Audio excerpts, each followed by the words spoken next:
आदाब नमस्कार, मैं शाहिद उमर। स्वागत है आप सभी का सियासत टीवी के साउथ इंडिया एक्सप्रेस में। आइए देखते हैं मुख्य समाचार। पुलिस ने आज हनुमानगोंडा में बीआरएस के deputy floor leader Harish Rao को हिरासत में ले लिया, जब वह कलेक्ट्रेट के सामने तेलंगाना नॉन गजेट्स ऑफिसर्स के विरोध प्रदर्शन में शामिल हो रहे थे।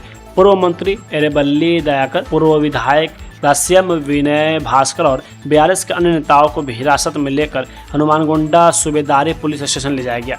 कलेक्ट्रेट पर भारी भीड़ जमा हो गई क्योंकि बीआरएस नेताओं की पुलिस से झड़प हुई और उन्होंने सीएम डाउन डाउन के नारे भी लगाए। इस वजह से इलाके में गाड़ियों की आवाजाही भी बाधित हुई, जिससे तेलंगाना राज्य सड़क परिवहन निगम की बसें और अन्य यात्री फंस गए। एक प्रेस रिलीज में हरीश राव ने कहा कि चुनाव से पहले कांग्रेस ने कंट्रीब्यूटरी पेंशन स्कीम के कर्मचारियों को ओल्ड पेंशन स्कीम में बदलने का वादा किया था। उन्होंने कहा कि सरकार के सत्ता में आए लगभग 3 साल हो चुके हैं, लेकिन न तो सीपीएस को खत्म किया गया और न ही पे रिवीजन कमीशन के मामले में कोई समाधान निकाला गया।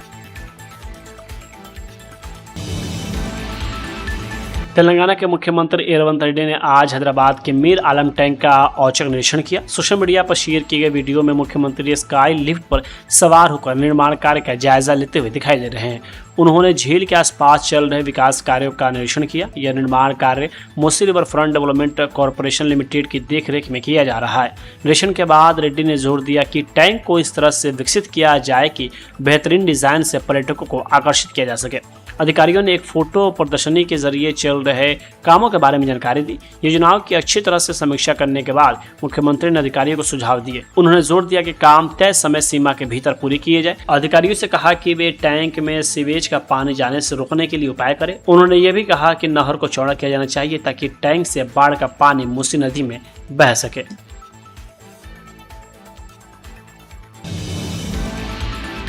बीजेपी के प्रदेश अध्यक्ष एन रामचंद्र राव को आज तरनाका स्थित उनके घर पर कथित तौर पर नजरबंद कर लिया गया। उन्हें सरकारी आदेश 97 के खिलाफ विरोध कर रहे छात्रों से मिलने के लिए रामथुरा के सरकारी पॉलिटेक्निक कॉलेज जाना था और नजरबंद करने की घटना उनके यहाँ जाने से कुछ ही घंटे पहले हुई। राव ने दावा किया कि राज्य पुलिस सुबह सुबह उनके घर पहुंची और सरकारी आदेशों का हवाला देते हुए कहा कि उन्हें छात्रों से मिलने के लिए बाहर जाने की इजाजत नहीं होगी। उन्होंने कहा कि जब उन्हें पता चला कि कॉलेज में भी भारी पुलिस बल तैनात किया गया है तो उन्होंने इस पाबंदी को मान लिया ताकि पहले हुए प्रदर्शनों की तरह पुलिस और प्रदर्शनकारी छात्रों के बीच टकराव न हो।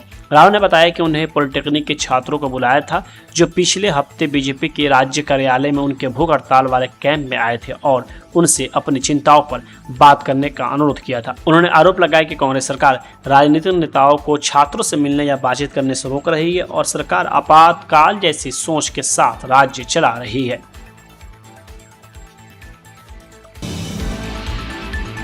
2027 के यूपी विधानसभा चुनाव में जीतने के लिए चुनी गई सीटों और इस बात पर कि क्या एमआईएम यह साबित कर सकती है कि वह वोट काटने वाली पार्टी नहीं है, उस पूरे मामले को लेकर एमआईएम नेता असदुद्दीन ओवैसी का बयान सामने आया है। असदुद्दीन ओवैसी ने कहा कि हमारी पार्टी ने अभी यह तय नहीं किया है कि हम कितने सीटों पर चुनाव लड़ेंगे। हम निश्चित रूप से चुनाव लड़ेंगे और अगर हमारा प्रदर्शन पहले से बेहतर रहा तो जल्द ही यह साफ हो जाएगा कि हम किन सीटों पर और कितनी सीटों पर कहाँ चुनाव लड़ने वाले हैं। ऐसा कोई हमारी पार्टी की तरफ से फैसला नहीं हुआ हम कितने सीट पे लड़ेंगे।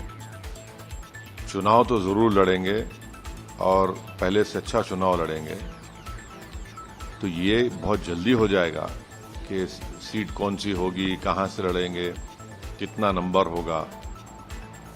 दूसरी बात यह है कि पार्टी का ऑर्गेनाइजेशन पहले से बनिस्बत बहुत मजबूत हो चुका है और सबसे बड़ी बात यह है कि जनता में एक अंडरस्टैंडिंग पैदा हो चुकी है कि ये जो झूठा इल्ज़ाम लगाते हैं एमआईएम पार्टी के ऊपर और इल्ज़ाम लगाकर बार बार उस आवाम को एक इल्यूजन क्रिएट करते हैं कि हम सत्ता में आ रहे हैं, अब आ रही हमारी सरकार बन जाएगी।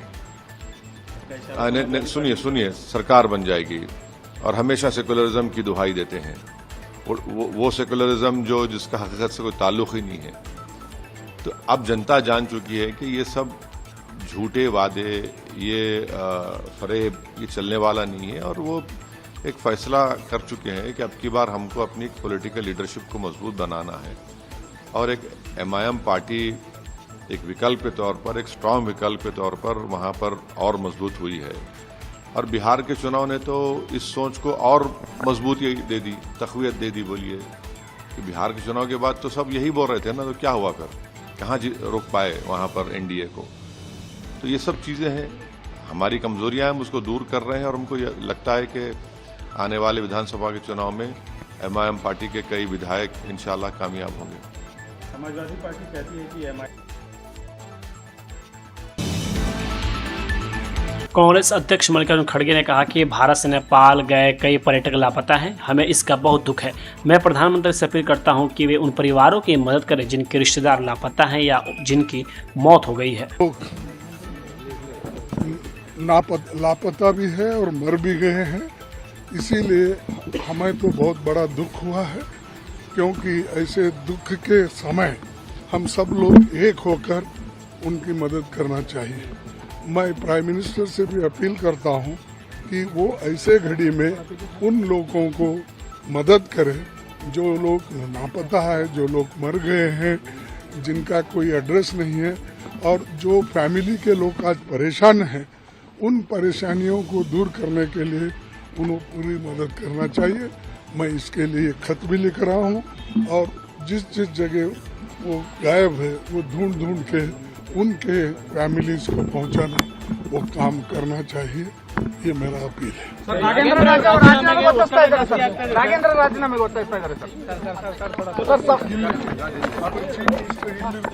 ಅಲ್ಲ ಸರ್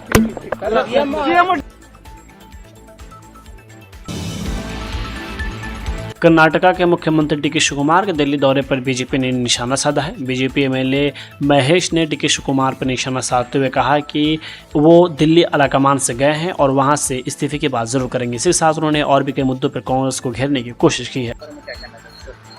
देखिए, भारतीय जनता पार्टी जब सदन सत्र चल रहा था उसके बारे में, नागेंद्र के बारे में, विशेषतः वाल्मीकि योजना का जो भ्रष्टाचार हुआ था, स्कैंडल हुआ था, उसके बारे में हमने पूरा जोर से उधर प्रोटेस्ट किए हैं और सदन के बाहर भी भारतीय जनता पार्टी का हर डिस्ट्रिक्ट में प्रोटेस्ट हो रहा था। लेकिन ये कांग्रेस सरकार ऐसा है, इतना सब बड़ा होने के बाद भी, इतना भ्रष्टाचार बाहर आने के बाद भी 187 करोड़ जो वाल्मीकि लोगों का है, दलित लोगों का है, वो पैसा खाने के बाद भी ऐसा कर रहे, कुछ भी हुआ ही नहीं। जैसे करने के लिए कोशिश करें, इसके लिए भारतीय जनता पार्टी अभी तय किया है 1 तारीख से हमारा यात्रा, बहुत बड़ा यात्रा चालू होगा। जब तक नागेंद्र रेजिग्नेशन नहीं देते तब तक हमारा प्रोसेशन और जो भी करना है वो करेंगे। पर सीएम डीके शिवकुमार जी ने दिल्ली को विजिट किया है सर, उसके बारे में क्या कहना चाहिए? देखिए, ये तो दिल्ली मेरे ख्याल से लगता है कांग्रेस पार्टी हाईकमांड को भी पता चल चुका है भारतीय जनता पार्टी कर्नाटक में क्या कर रहे हैं और कैसा कर रहे हैं, आने वाले दिन में कैसा इसका रुख बदलेगा उसके बारे में शायद वो लोगों को पता चल चुका होगा। इसके लिए मेरे को लगता है जब तक डीके शिवकुमार जी वापस आते हैं तब तक नागेंद्र का रेजिग्नेशन हो जाएगा।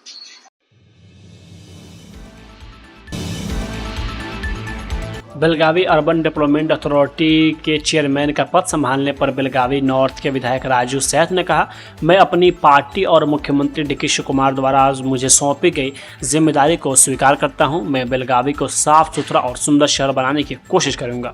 जो जवाबदारी मेरे पक्ष ने दी है, जो डीके शिवकुमार साहब मुख्यमंत्री ने दी है, आज मुझे बुढ़ा का अध्यक्ष बना के वो जवाबदारी पूरी करने की कोशिश करेंगे और हमारा बेलगाम को एक स्वच्छ और सुंदर शहर बनाने की हम कोशिश करेंगे।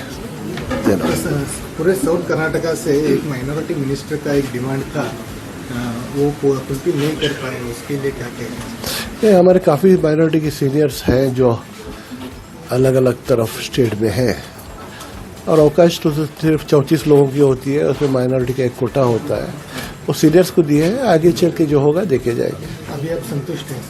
संतुष्ट है, हमें जब दिए तो भी संतुष्ट, नहीं दिए तो भी संतुष्ट। कर्नाटक के गृह मंत्री प्रियांक खड़गे ने बताया कि नेपाल में अचानक आई बाढ़ के बाद लगभग 130 से 140 भारतीयों के लापता होने की खबर है। हालांकि इन आंकड़ों की अभी पुष्टि नहीं हुई है। राज्य सरकार विदेश मंत्रालय यानी MAA के साथ संपर्क बनाए हुए हैं ताकि नेपाल में फंसे होने वाले कर्नाटक के लोगों के बारे में और सटीक जानकारी मिल सके। खड़गे ने कहा कि अभी तक नेपाल में आई बाढ़ में करीब 130 से 140 भारतीय लापता हुए, लेकिन इन आंकड़ों की भी पुष्टि होनी बाकी है। सरकार विदेश मंत्रालय के संपर्क में है और मंत्रालय ने हमारे लोगों की मदद के लिए 3 नंबर जारी किए हैं जो व्हाट्सएप पर भी उपलब्ध है। उन्होंने कहा कि कर्नाटक के कितने लोग प्रभावित हुए हैं यह अभी साफ नहीं हो पाया है। शुरुआती रिपोर्ट से पता चला है कि बेलगावी के कुछ लोग और कलबुर्गी जिले के चिंचोली के 2 लोग नेपाल में फंसे हो सकते हैं। इन रिपोर्टों की जानकारी स्थानीय अधिकारियों को दे दी गई है। खड़गे ने कहा कि अभी हमें भी पक्का नहीं पता चला है कि कर्नाटक में कितने लोग नेपाल में फंसे हुए।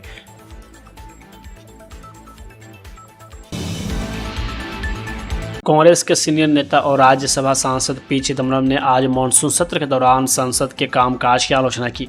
उन्होंने आरोप लगाया कि सत्र में कोई सार्थक कामकाज नहीं हुआ और केंद्र सरकार ने बिना पर्याप्त चर्चा के ही बिल पास कर दिए। चेन्नई में कांग्रेस की एक बैठक में बोलते हुए चिदम्बरम ने कहा कि संसद की तुलना में राज्य विधानसभाओं में बहस ज़्यादा असरदार होती है। उन्होंने इसके लिए तमिलनाडु विधानसभा का उदाहरण दिया। उन्होंने कहा कि तमिलनाडु विधानसभा की कार्यवाही देखने के बाद कभी कभी मुझे लगता है कि मुझे सांसद के बजाय विधायक होना चाहिए था। उन्होंने सवाल उठाया कि पिछले 12 सालों में संसद के अहम राष्ट्रीय मुद्दों पर स्थगित प्रस्ताव क्यों नहीं लाए गए? क्या इस दौरान कोई गंभीर मामला नहीं था?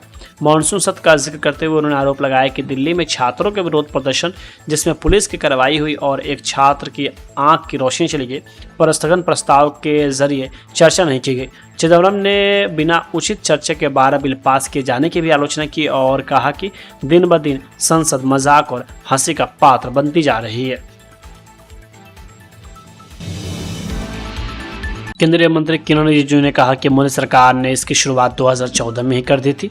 खेलो इंडिया हाल ही में शुरू नहीं हुआ है। पीएम मोदी ने इसे काफ़ी समय पहले ही लॉन्च किया था और सफलतापूर्वक युवाओं तक इसकी पहुंच बनाई गई। यही वजह है कि अंतर्राष्ट्रीय स्तर पर हमारे पदकों की संख्या बढ़ रही है।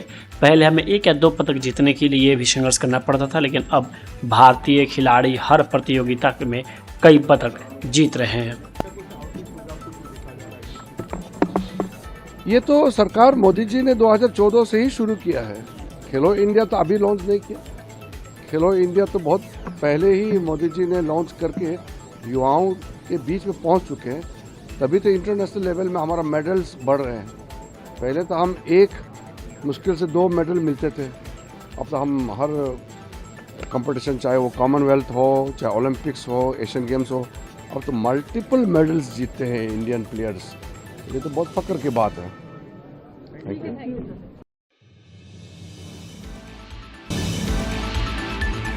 भारत से नेपाल को बाढ़ राहत सहायता के बारे में केंद्रीय मंत्री शिवराज सिंह चौहान ने कहा कि जब भी कहीं कोई प्राकृतिक आपदा आती है तो भारत सबसे पहले मदद का हाथ बढ़ाता है। हमारे प्रधानमंत्री ने तुरंत नेपाल में अपने समकक्ष से बात की और भारत पर हर संभव मदद तुरंत पहुंचाने के लिए कदम उठा रही है।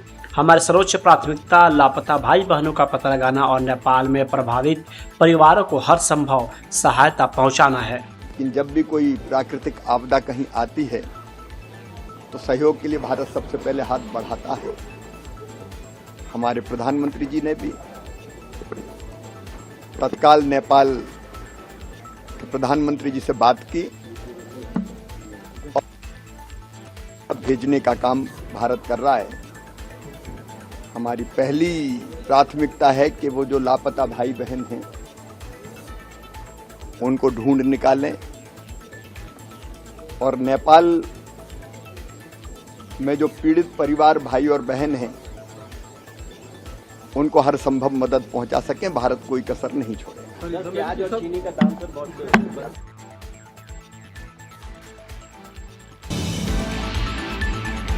साउथ इंडिया एक्सप्रेस यहीं होता है समाप्त। मुझे दी इजाज़त। बाकी खबरों के लिए बने रहें सियासत टीवी के साथ।